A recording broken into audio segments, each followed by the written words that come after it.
कोई आवे संतो हर का जन संतो, मेरा प्रीतम जन संतो मोहे मार्ग दिखलावे। कोई आवे संतो हर का जन संतो, मेरा प्रीतम जन संतो मोहे मार्ग दिखलावे। ਉਦਾਸੀ ਸਾਧੂ ਦੀ ਸੰਗਤ ਅਤੇ ਸੇਵਾ ਕਰਨੀ। ਜਿਵੇਂ ਪਿੱਛੇ ਆਪ ਜੀ ਨੂੰ ਦੱਸਿਆ ਜਾ ਚੁੱਕਾ ਹੈ ਕਿ ਬਚਪਨ ਵਿੱਚ ਹੀ ਬਾਬਾ ਜੀ ਨੂੰ ਘਰ-ਬਾਰ ਤਿਆਗ ਕੇ ਸਾਧੂ ਬਣਨ ਅਤੇ ਪਰਮੇਸ਼ਰ ਪ੍ਰਾਪਤੀ ਦੀ ਅਤੀ ਲਗਨ ਸੀ। ਸੋ ਆਪ ਜੀ ਦੇ ਦੇਖਦਿਆਂ ਹੀ ਪਿੰਡ ਦੇ 2 ਜ਼ਿਮੀਂਦਾਰ ਸਾਧ ਬਣ ਗਏ, ਪਰ 1 ਸਾਲ ਦੇ ਅੰਦਰ ਅੰਦਰ ਹੀ ਵਾਪਸ ਘਰ ਪਰਤ ਆਏ। ਉਸ ਇੱਕ ਨੇ ਤਾਂ ਆਉਂਦਿਆਂ ਹੀ ਸਾਧੂ ਵੇਸ਼ ਲਾ ਕੇ ਖੇਤੀ ਕਰਨੀ ਆਰੰਭ ਕਰ ਦਿੱਤੀ ਅਤੇ ਦੂਸਰਾ 6 ਕੁ ਮਹੀਨੇ ਆਪਣੀ ਹਵੇਲੀ ਵਿੱਚ ਧੂੰਆਂ ਲਾ ਕੇ ਲੋਕਾਂ ਨੂੰ ਰਾਖ ਵਗੈਰਾ ਦਿੰਦਾ ਰਿਹਾ ਅਤੇ ਅਖੀਰ ਉਹ ਵੀ ਵਿਆਹ ਕਰਵਾ ਕੇ ਕੰਮਕਾਰ ਕਰਨ ਲੱਗ ਪਿਆ। ਬਾਬਾ ਜੀ ਦੱਸਿਆ ਕਰਦੇ ਸਨ ਕਿ ਇਹਨਾਂ ਵੱਲ ਵੇਖ ਕੇ ਮਨ ਵਿੱਚ ਸਾਧੂਆਂ ਪ੍ਰਤੀ ਵੀ ਨਫ਼ਰਤ ਪੈਦਾ ਹੋ ਗਈ ਕਿ ਜੇ ਸਾਲ 2 ਸਾਲ ਨੂੰ ਮੋਹ ਵੱਸ ਹੋ ਕੇ ਮੁੜ ਘਰ ਹੀ ਮੁੜਾਉਣਾ ਹੈ ਤਾਂ ਘਰ ਛੱਡਣਾ ਕਿਸ ਵਾਸਤੇ ਹੈ? ਫਿਰ ਤਾਂ ਘਰ ਵਿੱਚ ਹੀ ਕੰਮਕਾਰ ਕਰਦੇ ਪਰਮੇਸ਼ਰ ਦੀ ਯਾਦ ਹਿਰਦੇ ਵਿੱਚ ਵਸਾਉਣੀ ਤਥਾ ਨਾਮ ਜਪਣਾ ਅਤੀ ਯੋਗ ਹੈ। ਅੰਦਰ ਜੋ ਪ੍ਰੇਮ ਕਸਕ ਸੀ ਉਸ ਨੂੰ ਪੂਰਾ ਕਰਨ ਲਈ ਆਤਮਾ ਸੇਧ ਚਾਹੁੰਦੀ ਸੀ। ਇਲਾਕੇ ਵਿੱਚ ਜਿੱਥੇ ਕਿਤੇ ਵੀ ਕਿਸੇ ਸਾਧੂ ਦੀ ਸੋਹ ਮਿਲਦੀ, ਆਪ ਜੀ ਦਰਸ਼ਨਾਂ ਨੂੰ ਚਲੇ ਜਾਂਦੇ, ਪਰਖ ਦੀ ਨਿਗਾਹ ਨਾਲ ਉਸ ਦੀ ਜੀਵਨੀ ਨੂੰ ਪਰਖਦੇ। ਇਹਨਾਂ ਹੀ ਦਿਨਾਂ ਵਿੱਚ ਆਪ ਜੀ ਦੇ ਆਪਣੇ ਹੀ ਪਿੰਡ ਧੁੱਗੇ ਕਲਾਂ ਵਿੱਚ ਇੱਕ ਉਦਾਸੀ ਸਾਧੂ, ਜਿਸ ਦਾ ਨਾਮ ਸੰਤੋਖ ਦਾਸ ਸੀ, ਪਿੰਡ ਤੋਂ ਬਾਹਰ ਇੱਕ ਤਕੀਏ 'ਤੇ ਛੱਪੜ ਕਿਨਾਰੇ ਆ ਟਿਕਿਆ। ਪਰ ਬਾਬਾ ਜੀ ਉਸ ਨੂੰ ਮਿਲਣ ਨਹੀਂ ਗਏ। ਰੱਬ ਦੀ ਨੇਤ ਬਾਰਿਸ਼ ਹੋਣ ਲੱਗ ਪਈ, ਪਰ ਉਹ ਸੰਤੋਖੀ ਸਾਧੂ ਆਪਣੇ ਨਾਮ ਉੱਪਰ ਪੂਰਾ ਉਤਰਿਆ। ਬਾਰਿਸ਼ ਵਿੱਚ ਵੀ ਉਹ ਉੱਥੇ ਹੀ ਬੈਠਾ ਰਿਹਾ ਅਤੇ ਪਿੰਡ ਵਿੱਚ ਵੀ ਮੰਗਣ ਨਾ ਆਇਆ। 3 ਦਿਨ ਲਗਾਤਾਰ ਮੀਂਹ ਪੈਂਦਾ ਰਿਹਾ। ਬਾਬਾ ਜੀ ਹਰ ਰੋਜ਼ ਸਵੇਰੇ ਸ਼ਾਮ ਦੂਰੋਂ ਉਸ ਨੂੰ ਤੱਕਦੇ ਕਿ ਸ਼ਾਇਦ ਸਾਧੂ ਚਲਾ ਗਿਆ ਹੋਵੇ, ਪਰ ਉਸ ਦੀ ਦ੍ਰਿੜਤਾ ਅਤੇ ਸੰਤੋਖ ਨੇ ਬਾਬਾ ਜੀ ਦੀ ਆਤਮਾ 'ਤੇ ਅਸਰ ਕੀਤਾ। ਆਪ ਜੀ ਘਰੋਂ ਸੁੱਕੀਆਂ ਲੱਕੜਾਂ ਸਿਰ 'ਤੇ ਚੁੱਕ ਕੇ ਲੰਗਰ ਪਾਣੀ ਲੈ ਕੇ ਸਾਧੂ ਸੰਤੋਖ ਦਾਸ ਦੇ ਪਾਸ ਪੁੱਜੇ। ਉਸ ਦਾ ਧੂੰਆਂ ਬਾਲ ਦਿੱਤਾ। ਸਾਧੂ ਨੂੰ ਲੰਗਰ ਛਕਾ ਕੇ ਮਨ ਅਤੀ ਗਦਗਦ ਹੋਇਆ। ਮਨ ਵਿੱਚ ਸਾਧੂਆਂ ਪ੍ਰਤੀ ਜੋ ਨਫ਼ਰਤ ਬਣੀ ਹੋਈ ਸੀ ਉਹ ਸੰਤੋਖ ਦਾਸ ਦੇ ਸੰਤੋਖ ਨੇ ਦੂਰ ਕਰ ਦਿੱਤੀ। ਹੁਣ ਹਰ ਰੋਜ਼ ਬਾਬਾ ਜੀ ਦਾ ਨਿਯਮ ਬਣ ਗਿਆ ਕਿ ਦਿਨ ਰਾਤ ਉਸ ਉਦਾਸੀ ਸਾਧੂ ਦੇ ਧੂੰਏਂ ਨੂੰ ਚੱਲਦਾ ਰੱਖਣ ਲਈ ਘਰੋਂ ਲੱਕੜਾਂ ਲੈ ਜਾਣੀਆਂ ਅਤੇ ਸਵੇਰੇ ਸ਼ਾਮ ਲੰਗਰ ਪੁੱਜਦਾ ਕਰਨਾ। ਇੱਥੇ ਹੀ ਬਸ ਨਹੀਂ, ਜਿਸ ਅਸਥਾਨ 'ਤੇ ਉਸ ਸੰਤੋਖ ਦਾਸ ਨੇ ਡੇਰਾ ਲਾਇਆ ਹੋਇਆ ਸੀ ਉੱਥੇ ਪਾਣੀ ਦਾ ਵੀ ਕੋਈ ਪ੍ਰਬੰਧ ਨਹੀਂ ਸੀ। ਜਿੰਨਾ ਵੀ ਜਲ ਮਹਾਤਮਾ ਨੇ ਕਹਿਣਾ ਪਿੰਡੋਂ ਬਾਲਟੀਆਂ ਨਾਲ ਉੱਥੇ ਜਮ੍ਹਾਂ ਕਰਨਾ। ਕੁਝ ਦੇਰ ਕੋਲ ਬੈਠ ਕੇ ਸੰਗਤ ਕਰਨੀ ਅਤੇ ਬਾਕੀ ਸਮਾਂ ਘਰ ਵਿੱਚ ਪਿਤਾ ਜੀ ਦੇ ਨਾਲ ਕੰਮਕਾਰ ਵਿੱਚ ਹੱਥ ਵਟਾਉਣਾ। ਖੇਤਾਂ ਵਿੱਚ ਵੀ ਪਿਤਾ ਜੀ ਦੇ ਨਾਲ ਹਲਵਾਹੀ ਦਾ ਕੰਮ ਬਾਕੀ ਭਰਾਵਾਂ ਨਾਲੋਂ ਅੱਗੇ ਹੋ ਕੇ ਕਰਿਆ ਕਰਦੇ। ਇਸ ਪ੍ਰਕਾਰ ਬਾਬਾ ਨਾਮਦੇਵ ਜੀ ਦੇ ਕਥਨ ਅਨੁਸਾਰ ਹਾਥ ਪਾਉ ਕਰ ਕਾਮ ਸਭ, ਚੀਤ ਨਿਰੰਜਨ ਨਾਲ ਦੇ ਪੂਰਨਿਆਂ 'ਤੇ ਚੱਲ ਕੇ ਸੰਸਾਰਕ ਕਿਰਤ ਵੀ ਕਰਦੇ ਅਤੇ ਪਰਮੇਸ਼ਰ ਜੀ ਵੱਲੋਂ ਜੀਵ ਜਿਵੇਂ ਲਾਈ ਡਿਊਟੀ ਵਿੱਚ ਰਤਾ ਫਰਕ ਨਾ ਪੈਣ ਦਿੰਦੇ। ਸਾਧੂ ਸੰਤੋਖ ਦਾਸ ਦੀ ਕੇਵਲ ਸਾਧੂ ਜਾਣ ਕੇ ਸੇਵਾ ਕਰਦੇ। ਇਹਨਾਂ ਦੀ ਸੰਗਤ ਨਾਲ ਬਾਬਾ ਜੀ ਨੇ ਉਦਾਸੀ ਮਤ ਦੇ ਸੰਸਕਾਰ ਗ੍ਰਹਿਣ ਨਹੀਂ ਕੀਤੇ। ਆਪ ਜੀ ਗੁਰਮਤ ਦੇ ਪੂਰਨ ਧਾਰਨੀ ਅਤੇ ਦ੍ਰਿੜ ਵਿਸ਼ਵਾਸੀ ਰਹੇ। ਸਾਰਾ ਦਿਨ ਮੂਲ ਮੰਤਰ ਅਤੇ ਗੁਰਮੰਤਰ ਦਾ ਅਭਿਆਸ ਕਰਦੇ ਰਹਿੰਦੇ। ਭਾਵੇਂ ਕੁਝ ਸਾਲਾਂ ਦੀ ਸੇਵਾ ਤੋਂ ਬਾਅਦ ਸਾਧੂ ਸੰਤੋਖ ਦਾਸ ਜੀ ਨੇ ਬਾਬਾ ਜੀ ਨੂੰ ਪ੍ਰੇਰਨਾ ਦਿੱਤੀ ਕਿ 40 ਦਿਨ ਮੇਰੀ ਵੱਲੋਂ ਦੱਸੀ ਵਿਧੀ ਅਨੁਸਾਰ ਜਾਪ ਕਰੋ। ਹਨੂਮਾਨ, ਭੈਰੋਂ ਅਤੇ ਹੋਰ ਦੇਵਤੇ ਤੁਹਾਡੇ ਵੱਸ ਵਿੱਚ ਹੋ ਜਾਣਗੇ ਅਤੇ ਤੁਹਾਡੇ ਹੁਕਮ ਅਨੁਸਾਰ ਸਾਰੇ ਕੰਮ ਕਰਨਗੇ। ਤੁਹਾਨੂੰ ਵਾਕ ਸਿੱਧੀ ਵੀ ਪ੍ਰਾਪਤ ਹੋ ਜਾਵੇਗੀ। ਪਰ ਬਾਬਾ ਜੀ ਨੇ ਇਹ ਆਖ ਕੇ ਨਾ ਕਰ ਦਿੱਤੀ ਕਿ ਹੇ ਸਾਧੂ ਜੀ, ਮੈਨੂੰ ਤਾਂ ਪਰਮੇਸ਼ਰ ਪ੍ਰਾਪਤੀ ਦੀ ਲਾਲਸਾ ਹੈ।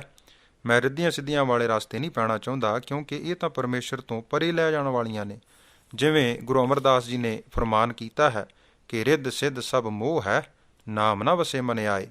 ਤਥਾ ਜਪਜੀ ਸਾਹਿਬ ਵਿੱਚ ਵੀ ਹੁਕਮ ਆਉਂਦਾ ਹੈ ਕਿ ਰਿੱਧ ਸਿੱਧ ਅਵਰਾ ਸਾਧ।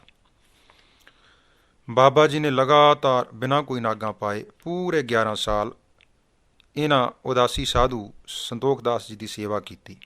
ਇੱਕ ਦਿਨ ਖੇਤਾਂ ਵਿੱਚ ਕੰਮ ਕਰਦਿਆਂ ਆਪ ਜੀ ਦੇ ਮਨ ਵਿੱਚ ਇੱਕ ਖਿਆਲ ਅਤੀ ਤੀਬਰ ਰੂਪ ਵਿੱਚ ਸਾਹਮਣੇ ਆਇਆ ਕਿ ਮੈਂ ਕੀ ਹਾਂ। ਕੰਮ ਛੱਡ ਕੇ ਬੈਠ ਕੇ ਸੋਚਿਆ ਕਿ ਮੈਂ ਸਰੀਰ ਤਾਂ ਹੈ ਨਹੀਂ, ਮੇਰੇ ਅੰਦਰ ਕੋਈ ਹੋਰ ਚੇਤਨ ਸੱਤਾ ਹੈ ਜੋ ਮੇਰੇ ਸਰੀਰ ਨੂੰ ਵੀ ਚਲਾ ਰਹੀ ਹੈ। ਫਿਰ ਮਨ ਵਿੱਚ ਵਿਚਾਰ ਫੁਰੀ ਕਿ ਚਲੋ ਸੰਤਾਂ ਨੂੰ ਪੁੱਛਦੇ ਹਾਂ। ਆਪ ਜੀ ਕੰਮ ਵਿੱਚੇ ਛੱਡ ਕੇ ਸਾਧੂ ਸੰਤੋਖ ਦਾਸ ਜੀ ਪਾਸ ਪੁੱਜੇ। ਨਮਸਕਾਰ ਕਰਕੇ ਸੰਤਾਂ ਅੱਗੇ ਆਪਣੇ ਅੰਦਰੋਂ ਉਤਪੰਨ ਹੋਏ ਸਵਾਲ ਨੂੰ ਰੱਖਿਆ ਕਿ ਕਿਰਪਾ ਕਰਕੇ ਦੱਸੋ ਕਿ ਮੈਂ ਕੀ ਹਾਂ। ਕੁਝ ਦੇਰ ਚੁੱਪ ਰਹਿਣ ਤੋਂ ਪਿੱਛੋਂ ਉਸ ਉਦਾਸੀ ਸਾਧੂ ਸੰਤੋਖ ਦਾਸ ਨੇ ਉੱਤਰ ਦਿੱਤਾ ਕਿ ਹਰਨਾਮ ਸਿੰਘ, ਜੇ ਇਹ ਗੱਲ ਪੁੱਛਣੀ ਹੈ ਤਾਂ ਸਿਰ ਵਿੱਚ ਸੁਆਹ ਪਾ ਕੇ ਸਾਡਾ ਚੇਲਾ ਬਣ ਜਾ। ਆਪ ਜੀ ਦੇ ਮਨ ਨੂੰ ਅਤਿਅੰਤ ਠੇਸ ਪੁੱਜੀ ਤੇ ਮਨ ਵਿੱਚ ਵਿਚਾਰ ਆਇਆ ਕਿ ਇਹ ਮੈਨੂੰ ਸਿੱਖ ਸਮਝਦੇ ਹਨ ਤੇ ਮੈਂ ਹਾਂ ਵੀ ਸਿੱਖ। ਮੈਂ ਤਾਂ ਇਹਨਾਂ ਨੂੰ ਦੋਈ ਦਵੈਤ ਤੋਂ ਰਹਿਤ ਸਾਰਿਆਂ ਨੂੰ ਇੱਕ ਜਾਣਨ ਵਾਲਾ ਅਦਵੈਤ ਸਾਧੂ ਜਾਣ ਕੇ ਸੇਵਾ ਕਰਦਾ ਰਿਹਾ। ਇਹਨਾਂ ਦੇ ਮਨ ਵਿੱਚ ਅਜੇ ਵੀ ਸਿੱਖ ਤੇ ਉਦਾਸੀ ਦਾ ਵਿਤਕਰਾ ਹੈ। ਉਸੇ ਵਕਤ ਜਵਾਬ ਦਿੱਤਾ ਕਿ ਮੈਂ ਤਾਂ ਆਪ ਜੀ ਨੂੰ ਸਮਦ੍ਰਿਸ਼ਟੀ ਵਾਲੇ ਸਾਧੂ ਜਾਣ ਕੇ ਸੇਵਾ ਕੀਤੀ ਹੈ। ਜੇਕਰ ਤੁਸੀਂ ਸਿਰ ਵਿੱਚ ਸੁਆਹ ਪਾਏ ਅਤੇ ਆਪਣਾ ਚੇਲਾ ਬਣੇ ਤੋਂ ਬਿਨਾਂ ਮੈਨੂੰ ਇਹ ਗੱਲ ਨਹੀਂ ਦੱਸਣੀ ਤਾਂ ਮੈਂ ਸਿੱਖ ਹਾਂ ਅਤੇ ਸਿਰ ਵਿੱਚ ਸੁਆਹ ਪਾਉਣ ਨੂੰ ਤੇ ਕਿਸੇ ਦਾ ਚੇਲਾ ਬਣਨ ਨੂੰ ਤਿਆਰ ਨਹੀਂ। ਸੋ ਚੰਗਾ ਇਹ ਹੀ ਹੈ ਕਿ ਅੱਗੇ ਤੋਂ ਮੈਂ ਤੁਹਾਡੇ ਪਾਸੋਂ ਕੋਈ ਵੀ ਗੱਲ ਨਾ ਪੁੱਛਾਂ।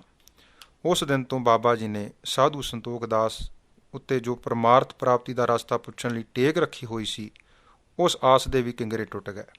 ਹੁਣ ਤਾਂ ਨਾਨਕ ਟੇਕ ਭਈ ਕਰਤੇ ਕੀ, ਹੋਰ ਆਸ ਬਣਾਣੀ ਲਾਹੀ ਵਾਲੀ ਆਸ ਹੀ ਬਾਕੀ ਰਹਿ ਗਈ ਸੀ।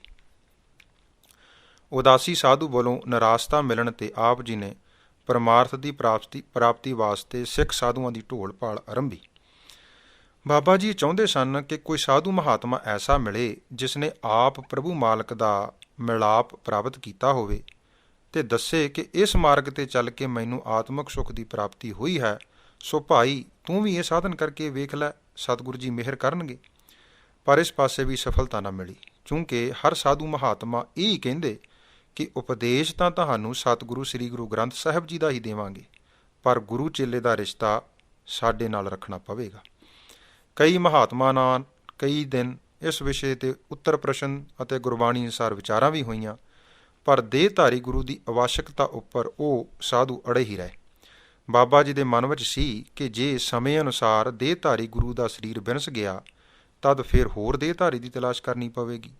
ਜਦ ਸਤਿਗੁਰੂ ਸ੍ਰੀ ਗੁਰੂ ਗੋਬਿੰਦ ਸਿੰਘ ਜੀ ਸਾਨੂੰ ਸ੍ਰੀ ਗੁਰੂ ਗ੍ਰੰਥ ਸਾਹਿਬ ਜੀ ਦੇ ਲੜ ਲਾ ਗਏ ਨੇ ਤੇ ਹੁਕਮ ਕਰ ਗਏ ਹਨ ਕਿ ਤੁਹਾਡਾ ਗੁਰੂ ਸ਼ਬਦ ਗੁਰੂ ਹੈ, ਇਸ ਤੋਂ ਬਿਨਾਂ ਹੋਰ ਕਿਸੇ ਦੀ ਓਟ ਨਹੀਂ ਲੈਣੀ, ਅਤੇ ਹਰ ਗੁਰਸਿੱਖ ਅਰਦਾਸ ਪਿੱਛੋਂ ਇਹ ਸਤਰਾਂ ਜੋ ਗਿਆਨੀ ਗਿਆਨ ਸਿੰਘ ਜੀ ਨੇ ਪੰਥ ਪ੍ਰਕਾਸ਼ ਵਿੱਚ ਦੋਹਰੇ ਦੇ ਰੂਪ ਵਿੱਚ ਅੰਕਿਤ ਕੀਤੀਆਂ ਹਨ, ਬੜੀ ਭਾਵਨੀ ਤੇ ਪਿਆਰ ਨਾਲ ਪੜ੍ਹਦੇ ਹਨ ਕਿ ਆਗਿਆ ਭਈ ਅਕਾਲ ਕੀ ਤਬੈ ਚਲਾਇਓ ਪੰਥ, ਸਭ ਸਿੱਖਨ ਕੋ ਹੁਕਮ ਹੈ ਗੁਰੂ ਮਾਨਿਓ ਗ੍ਰੰਥ, ਗੁਰੂ ਗ੍ਰੰਥ ਕੋ ਮਾਨਿਓ ਪ੍ਰਗਟ ਗੁਰਾਂ ਕੀ ਦੇ, ਜੋ ਪ੍ਰਭ ਕੋ ਮਿਲਬੋ ਚਾਹੈ ਖੋਜ ਸ਼ਬਦ ਮੈਂ ਲੇ, ਸਭ ਗੁਰੂ ਪ੍ਰਗਟ ਪਹੇ ਪੂਰਨ ਹਰ ਅਵਤਾਰ, ਜਗਮਗ ਜੋਤ ਬਰਾਜ ਹੀ ਸ੍ਰੀ ਗੁਰੂ ਗ੍ਰੰਥ ਮੰਝਾਰ, ਜੋ ਦਰਸਿਓ ਚੈ ਗੁਰੂ ਕੋ ਸੋ ਦਰਸੈ ਗੁਰੂ ਗ੍ਰੰਥ, ਪੜ੍ਹੈ ਸੁਣੈ ਸਵਾਰਥ ਲਹੈ ਪਰਮਾਰਥ ਕੋ ਪੰਥ।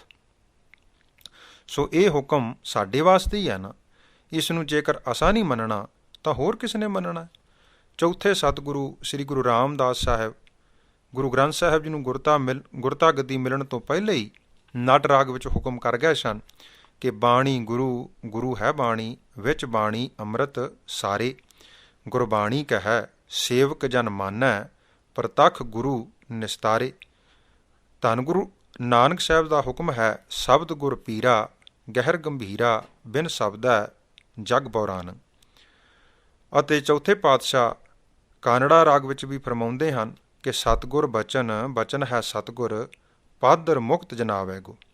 ਅਤੇ ਸ਼ਬਦ ਗੁਰੂ ਸੁਰਤ ਧੁਨ ਚੇਲਾ ਦੀ ਅਗਵਾਈ ਗੁਰੂ ਨਾਨਕ ਸਾਹਿਬ ਪਾਤਸ਼ਾਹ ਨੇ ਵੀ ਫਰਮਾਈ ਹੈ। ਅਤੇ ਗੁਰਬਾਣੀ ਦੇ ਗੁਰੂ ਰੂਪ ਹੋਣ ਸੰਬੰਧੀ ਹੋਰ ਬੇਅੰਤ ਫਰਮਾਨ ਸ੍ਰੀ ਗੁਰੂ ਗ੍ਰੰਥ ਸਾਹਿਬ ਜੀ ਵਿੱਚ ਦਰਜ ਹਨ। ਬਾਬਾ ਜੀ ਤਾਂ ਗੁਰਸਿੱਖਾਂ ਇੱਕੋ ਪਿਆਰ, ਗੁਰਮਿੱਤਾਂ ਪੁੱਤਾਂ ਭਾਈਆਂ ਦੇ ਧਾਰਨੀ ਸਨ। ਆਪ ਜੀ ਨੂੰ ਦੇਹਧਾਰੀ ਗੁਰੂ ਚੇਲੇ ਵਾਲੀ ਗੱਲ ਬਿਲਕੁਲ ਨਹੀਂ ਭਾਉਂਦੀ ਸੀ। ਸੋ ਸਿੱਖ ਸਾਧੂਆਂ ਦੀ ਸੰਗਤ ਕਰਕੇ ਵੀ ਨਿਰਾਸਤਾ ਹੀ ਪੱਲੇ ਪਈ।